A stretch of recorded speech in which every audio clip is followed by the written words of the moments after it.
दोस्तों नमस्कार। राहुल गांधी की बेचैनी, राहुल गांधी की छटपटाहट। आप सोच रहे हैं बड़ा अजीब सवाल है। पहले वीडियो में मैंने आपको बताया था, चूंकि राहुल गांधी की राजनीतिक पृष्ठभूमि है, इसलिए हमने राजनीति शास्त्र और समाज शास्त्र, सामाजिकता के आधार पर यह अनुमान लगाया था कि राहुल गांधी की बेचैनी, राहुल गांधी की छटपटाहट क्या हो सकती है। राजनीतिक प्रश्न यह था, क्या राहुल गांधी प्रधानमंत्री बनने के लिए छटपटा रहे हैं, या वह सामाजिक कारण थे जो हमारे समाज में वर्तमान में दिखाई दे रहे हैं, नफरत, हिंदू मुस्लिम आदि। परंतु दोनों ही सिरों पर हम सफलता प्राप्त नहीं कर सके। तीसरा कारण हम ढूंढते हैं अर्थशास्त्र में। क्या भारतीय अर्थव्यवस्था में ऐसा कोई कारण है जिसकी वजह से राहुल गांधी छटपटा रहे हों, बेचैन हों?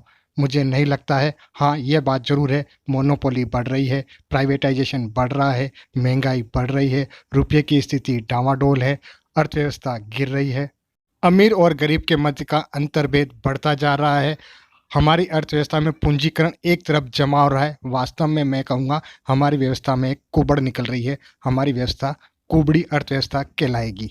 कुबड़ अर्थव्यवस्था से मेरा तात्पर्य यही है, पूंजी का समायोजन एक जगह पर एकत्रित हो रहा है। कुछ खास व्यक्ति है जिसके आसपास पूंजी जमा हो रही है, शेष भारत के पास पूंजी की मात्रा कम होती जा रही है, अर्थात गरीबी बढ़ रही है। लेकिन इस तरह से उत्पन्न हुई अर्थव्यवस्था को, उसकी समस्या को राहुल गांधी बड़ी अच्छी तरह से समझ रहे हैं और शायद उनके पास उसका समाधान भी हो सकता है। उन्होंने अपनी एक न्याय योजना प्रस्तुत की है जिसके आधार पर वह 72,000 रुपये आम जन को, जो गरीब है, मजदूर हैं, किसान हैं, उपलब्ध कराएंगे और अर्थव्यवस्था का पहिया चल सकता है।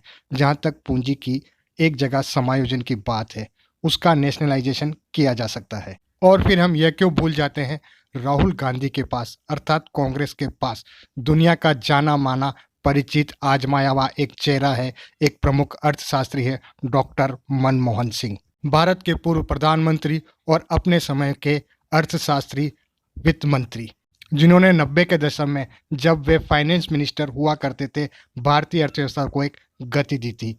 और साथ ही 2008 जब विश्व में मंदी हुई थी, भारत उस मंदी से बच गया था। ऐसे प्रमुख अर्थशास्त्री कांग्रेस के पास है। और अब तो आरबीआई के पूर्व गवर्नर रघुराज राजन भी भारत जोड़ो यात्रा में जुड़कर यह संकेत दे चुके हैं कि यदि आगे समय में कांग्रेस का कार्यकाल आता है और उनकी सेवा की अगर जरूरत पड़ती है, तो वह अपनी सेवा प्रदान करने में सहमति देंगे। मुझे तो अर्थशास्त्र में भी ऐसा कोई कारण नजर नहीं आया जिसकी वजह से राहुल गांधी बेचैन हो, छटपटा रहे हों।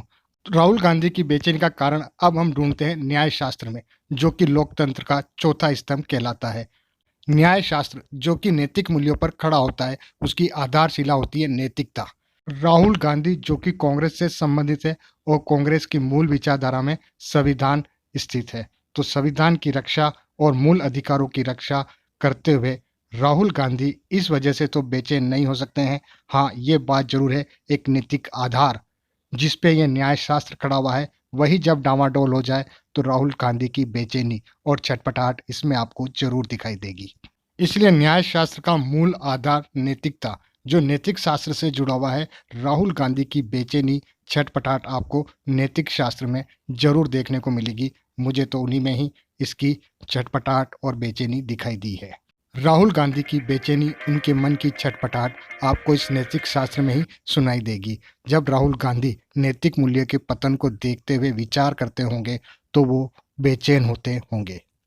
उनके मन की बेचैनी, छटपटाहट का मूल आधार है स्वीकार्यता। सर्वप्रथम तो उन्हें स्वयं यह स्वीकार करना होगा और यह स्वीकार्यता को जनमानस के मध्य खड़ा करना होगा। भारत जोड़ो यात्रा के दौरान उन्होंने आम जन के मध्य में स्वीकार्यता का अंकुरण तो कर दिया है, लेकिन उसे पालना, पोषना और वट वृक्ष बनाना बाकी है। यह वट वृक्ष इतना घना होना चाहिए कि इसकी छांव में सभी आकर बैठ सके।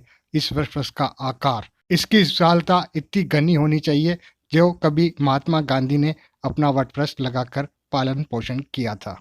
यही वजह है कि सर्वप्रथम तो राहुल गांधी को स्वीकार करना होगा, तत्पश्चात इस स्वीकार्यता के वट वृक्ष को फैलाना होगा, पालना पोसना होगा और इसके आकार को इतना विस्तृत करना होगा और घना करना होगा कि लगे एक बार फिर महात्मा गांधी का लगाया वट वृक्ष फल फूल रहा है, बढ़ रहा है।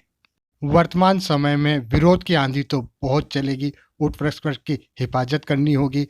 विरोध तो उस समय भी था जब सर्वप्रथम यह वट वृक्ष लगाया गया था, और जब महात्मा गांधी इसका पालन पोषण कर रहे थे तो हवाएं भी बहुत चली थी, पर सूखे पत्तों की तरह उट वृक्ष ने अपने आप को संभाल लिया था। और यही कार्य राहुल गांधी को करना होगा, स्वीकारता को बढ़ाना होगा। जब तक ये वट वृक्ष पूर्व के समान ही घना और गहरा नहीं होगा, राहुल गांधी के मन की बेचैनी, छटपटाहट आपको जरूर नजर आएगी। आप सभी को राम राम सा, और कहना मत भूलिएगा, जो भी रास्ते में मिले राम राम सा जरूर कहिए। आप सभी को फिर से राम राम सा। और यह भी देखिए साहब, किस तरह से महात्मा गांधी के लगाए हुए वट वृक्ष को सुखाने के लिए उसमें नमक का तेजाब डाला जा रहा है।